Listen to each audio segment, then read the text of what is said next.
Hello guys, Andrew here. Welcome back to Drew Tutorial. And in this video, I'm going to show you how to set Netflix profile maturity rating for kids. So if you have a child who is actually using your Netflix account and there's a profile for them and you want to set the maturity rating, then I'm going to show you how to do that.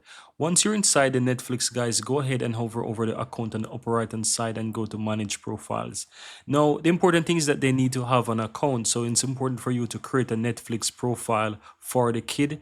And of course, once you do, you can easily go ahead and open up that profile. Once you open up that profile, you will see a section called Adjust Parental Controls.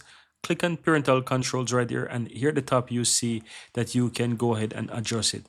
Now right here it's telling you that you can go ahead and change these, so you see with the current level that it's at, and you can go ahead and just move these by clicking on the dots to change the maturity rating right here. So if you want to show all, you can go ahead and do it. If you only want it to be +7 or +10, you can go ahead and change this to whatever you want. So as your kid grows, you can just easily change that maturity rating until they're 18 plus or something, and you can change it back to whatever. Let them use your current one or change it to all or whatever it might be. Now right here you can also display on the Netflix kids experience with titles just for kids. You can do that as well if you want to enable that feature, and so forth and so forth. And that's pretty much it, guys. Very easy and very simple.